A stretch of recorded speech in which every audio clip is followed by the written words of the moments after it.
प्यार से कहना था निरंकार जी। आज रोहिणी के इस परांगण में जहाँ सत्संग के लिए पिछले कुछ घंटों से सब आए हैं और दासी का भी लगभग दिल्ली में 1 महीने के बाद ये आपके दर्शन करने का अवसर बन पा रहा है, जिसमें कुछ आप में से महात्माओं के जहाँ इस टूर के दौरान, चाहे वो नासिक में महाराष्ट्र समागम या और कोई जगहें जहाँ महाराष्ट्र और गुजरात के अवसर मिला जाने का, तो उधर हुआ। तो हर जगह उधर टूर पे भी यही भाव कि इस संसार में जो ये मनुष्य आया है वो अपने आप को मानवीय गुणों से भरपूर रखे, क्योंकि जीने की ये कला तभी संभव है, तभी एक सफल जीवन है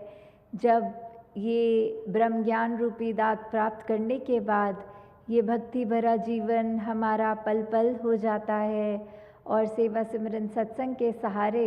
जब हम ये कोशिश में लगते हैं कि हर पल एक मनुष्य के शरीर में आए हैं, तो ये भाव भी, ये गुण भी सब मानवीय हो जाएं, तो कैसे ये ह्यूमन वैल्यूज़ हमको सिर्फ कुछ पलों का सहारा ही नहीं, पर अगर हमारे चरित्र में जितनी ढलती रहें उतना ही ये जीवन खूबसूरत होता जाता है। हम इस संसार के लिए वरदान बन जाते हैं। एक महक जो होती है, वैसे ही जैसे एक शायर ने भी कहा है कि जियो तो फूलों की तरह और बिखरो तो उसकी महक की तरह। तो कैसे एक खुशबू की हमने तरह रहना भी है, जहाँ फूल में कांटे होते हैं, फूल की अपनी सुंदरता भी होती है, खुशबू भी होती है, उसकी पंखुड़ियाँ चाहे कितनी भी सॉफ्ट हों, कोमल हो, पर वो कोई भी उस अगर बगीचे में हो और एक फूल खुद भी सिर्फ ये नहीं कहता कि मेरे कांटे हैं तो मैं अच्छा नहीं हूँ, या फिर वो माली जिसने वो फूल उगाए हैं वो उस फूल से थोड़ा कम प्यार करता है जिसमें ज़्यादा कांटे होते हैं, नहीं। तो जब हम एक फूल में कांटे और उसकी कोमल पंखुड़ियाँ भी देख रहे हैं, तो उस तरह एक जीवन है हमारा भी जो होना चाहिए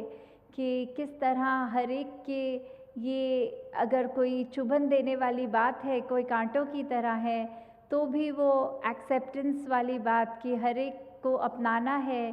सबका आकार अलग होता है, सबके काम अलग होते हैं, फिर भी वो एक हर एक के साथ सहयोग करते हुए, हर एक के साथ वो कंधे से कंधे वाली बात, वो एकत्व वाली बात, ये यूनिटी इन डाइवर्सिटी, ये हर एक का वननेस वाला भाव। तो कैसे हमने संसार में जहाँ इस तरह रहना है कि हर कोई अपना है और हर एक में अपना येपन जो देख सकते हैं, वो एक परमात्मा को जानने के बाद ही हो संभव है, वरना तो कोई ना कोई फ़र्क हमें ज़रूर ऐसा दिख जाएगा जो हमको उसके जैसा नहीं मानने को दिल राज़ी होगा। पर जब ये एक की पहचान हो जाती है कि एक परमात्मा ये कण कण में है, ये वो ऐसा है जो हर एक में बराबर है, हर एक के अंदर उतना ही है जितना हम में है, तो फिर ये जीवन बहुत ही सुंदर, बहुत ही आसान भी हो जाता है। चाहे वो दीपक का एग्जाम्पल लें कि वो आकार दीपक का अलग अलग हो सकता है, पर वो जो उसके अंदर लौ होती है, ये रोशनी होती है, ये एक आग जब उसके अंदर लगाते हैं तो वो कॉमन आग होती है, उस आग में फ़र्क नहीं होता। चाहे कोई लाल रंग का दीपक हो, चाहे हरा हो, चाहे कैसे भी पेंट किया हो, तो उसका दीपक का काम भी रोशनी फैलाना है, और उस दीप में जो ये आग है वो भी एक है। तो वो परमात्मा ही हर एक में है, चाहे हम कितने भी भिन्न दिखते हों, किसी भी कल्चर के हों, कहीं रहते हों। तो हमें जहाँ ये भाव रखने हैं, संसार एक हमारा है, हम इस संसार के हैं, ये सेवा भाव भी मन में रहे कि जितना हम संसार को दे सकें उतना हमने एक अपनी अच्छाई अब समर्पित भाव से देते चले रहना है। जितना इस निरंकार के एहसास में सुमिरन कर पाएँ, अधिक से अधिक वो भी करना है। और ये संतमति वाले जो सत्संग में जो भी एक एक शब्द हमें सुनने को मिलता है, ये बहुत ही परोपकारी वचन होते हैं जो हमारा सुधार करने के लिए हैं। हम जितना उन वचनों पे चल पाएँ उतने ही ज़्यादा हम एक अपने दिल को और अच्छा कर पाते हैं। ये हृदय, ये मन, इसकी अवस्था हमारी और एक श्रृंगार ले लेती है जब ये अच्छे गुणों को अपना लेता है। तो कैसे हमने जीते जी ये बात जो आज भी सत्संग में भोली वक्ताओं ने कि कैसे एक जो सच्चाई है जीवन की वो मृत्यु है, कि ये सांसों ने तो चले जाना है। तो जीते जी जो इसका हम एक इसमें से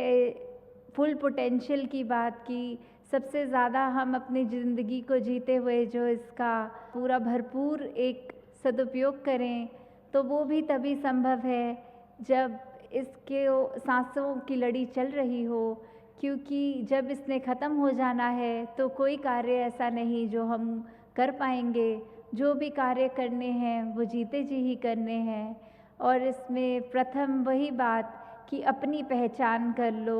इस परमात्मा को जब देख लेंगे, इसको जाना जा सकता है, उसको जान लेंगे, तो उसके बाद हमें अपनी भी पहचान ये समझ आ जाएगी कि हम क्या हैं, इस संसार में क्या लक्ष्य लेके आए हैं और सांसें ख़त्म होने के बाद कहाँ जाना है।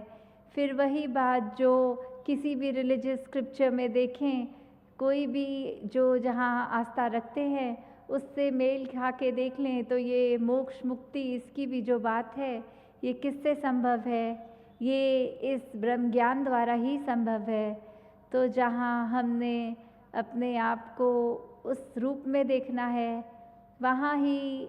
अपना ये सुधार के लिए हर पल जोड़ना है कि संसार में हम आए हैं तो अपनी खूबसूरती सिर्फ तन को ना सजाएं, अपने मन को भी सजाएं और ऐसे गुणों को अपनाएं जो हमारे भले के लिए तो है ही, बल्कि ये संसार के लिए भी परोपकार में जुटे रहें। तो एक कहानी भी जो ध्यान में आ रही है कि कैसे हमें एक दूसरे पे उस तरह नहीं फरेब की बात आती है, ये मन में धोखे आ जाते हैं। तो कैसे एक गांव में एक जिनके पास फार्मर पर वो डेयरी फार्मिंग वाले जो एक दूध का व्यापार करते हैं, एक माखन बेचते हैं, तो कैसे वो उनके दुकान पे आते थे जो ब्रेड बेचते थे। तो उन्होंने ऐसी एक अंडरस्टैंडिंग की हुई थी कि जितने वेट का आप मुझे ब्रेड दोगे उतने वेट का मैं आपको माखन दूंगा। तो ऐसे ही उन्होंने ये सालों साल चलाया और इतना उनका आपस में ट्रस्ट बन गया कि फिर वो तराजू में रखने के लिए वो रखते नहीं थे, वो बस एक दूसरे को एक पैकेट वो एक्सचेंज रूप में मुंह से बोल के कि ये इतना ग्राम है इसमें। तो ऐसे ही ये लड़ी चलती रही।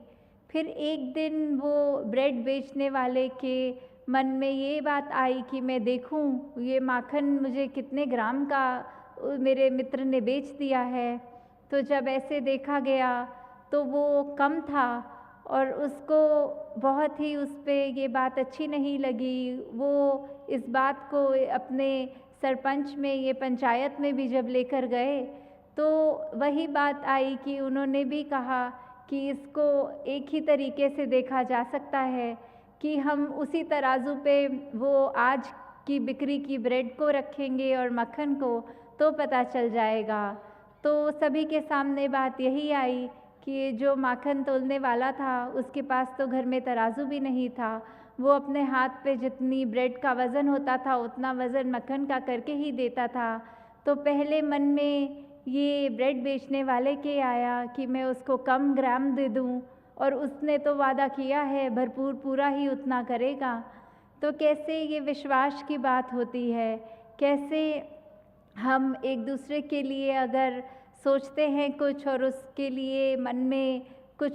बुरी एक अपने मन को नेगेटिव कर लेते हैं, जो अभी सत्संग में भी जिक्र आ रहा था, we should be negative about negativity. हर एक चीज़ के लिए हमें जो हमारे को एक अच्छा कार्य करने से रोक रही है। हमें उसके लिए तो अपनी आंखें चुरानी है, पर अच्छा काम करने के लिए नहीं। हमें हर एक के दिल से उनके आंसू पोंछने हैं, उनको दर्द नहीं देना, उनसे नफ़रत नहीं करनी, उनसे फ़रेब नहीं करना। तो कैसे जिस तरह ये भी देखा गया है उदाहरण के तौर पे कि अगर हम एक चुटकुला कोई सुन लें तो उस पे हम कितनी बार हंस लेते हैं। 2-4 बार वही जब चुटकुला बार-बार सुनेंगे तो चौथी बार तो हमें उस पे हंसी भी नहीं आएगी। तो हम कैसे अपने दुखों को, वो एक ही दुख पकड़ के जो इस परमात्मा ने इतने और सुख दिए हैं उनको तो नज़रअंदाज कर देते हैं, और एक अगर कोई चीज़ हमारे अनुसार नहीं है जीवन में, उसको दुख समझ के उस एक दुख को पकड़ के उसके ऊपर बार बार रो लेते हैं। तो कैसे जिस तरह वो अवस्था की बात आ जाती है, ये जो परमात्मा ने दिया ये सब जीवन के लिए, सुधार के लिए दिया, तो कैसे हमने जिस तरह एक चीज़ को पकड़ के ही नहीं बैठे रहना, एक बारी उसका एक एहसास तो चलो इंसान है तो फीलिंग्स हैं मन में, वो उस तरह आएगी, पर कैसे अगर थोड़ा सा भी कोई नेगेटिव ख्याल है उसको उसी पल दूर करने की कोशिश करें। तो दासी और समय आपका ना लेते हुए इन्हीं शब्दों से आपसे आज्ञा चाहेगी कि जिस तरह एक ये हमारा जीवन सुंदर हो गया है, कैसे हम अपने एक प्रभाव उस तरह जिस दूसरे का लेते हैं उसको कोशिश करते हैं कि जजमेंटल ना हो उसके लिए, पर अगर कुछ भी उसको मिलके एहसास आता है, वो एहसास हमारा पूरा दिन, हमारा बहुत बार ऐसा होता है कि उस चीज़ पर डिपेंड कर जाता है कि अगर सुबह उठते ही लगता है कोई अच्छी चीज़ हो गई है तो बहुत ही खुशहाल दिल होकर पूरा दिन अच्छा हम बिताने की कोशिश करते हैं, और अगर कुछ ऐसी चीज़ जो उसने उस दिन में करवाहट भर दी तो हमारा वो मूड भी बिगड़ जाता है, एक उदासी सी मन में आती है। तो कैसे हम क्या वो कर रहे हैं, हम किस तरह का दूसरों के प्रति उनके लिए क्या प्रभाव छोड़ रहे हैं कि अगर किसी का कुछ किया हम पे ये प्रभाव देता है, तो अपनी इस विवेक बुद्धि, इस चेतनता से हम ये सोचें कि अगर किसी के दुख देने से दुख होता है तो वो हमें पता है, फिर हम ऐसा कोई कर्म ना करें कि जानबूझ के हम दूसरों की ज़िंदगी में ये दुख दें। तो दासी इसी अरदास से कि हर कोई अपने मन में ये मानवता का भला लेते हुए हर कर्म को, हर सोच को, अपने व्यवहार को उस तरह एक ढाल ले कि अपना ही जहाँ सिर्फ सोच में ना हो अपना फ़ायदा, सिर्फ अपना बेनिफिट ही नहीं, एक लार्जर गुड की बात कि एक हम हर एक के लिए जहाँ परोपकार की बात हो ऐसे ही कर्म करते चले जाएं। तो दातार सभी पे कृपा करे कि एक भक्ति भरा जीवन सब बिताएं और अधिक से अधिक ये मानवीय गुणों को अपनाकर अपने जीवन को एक सही रास्ते पे, एक उस मार्ग पे डालें जो संतों ने हमेशा से कहा है, समझाया है कि ये मार्ग ही है जो उस पे रहने से लोक सुखी और परलोक सुहेला होता है। जिस मार्ग पे चलने से सिर्फ हम अपना ही मुख उजला नहीं करते, औरों का भी हो जाता है। जिस मार्ग पे रहने से हम हर एक के जीवन में आराम दे सकते हैं, खुशी दे सकते हैं, अपने जीवन में उसी मार्ग को अपनाएं। साथ संगत जी, प्यार से कहना, धान नंकार जी।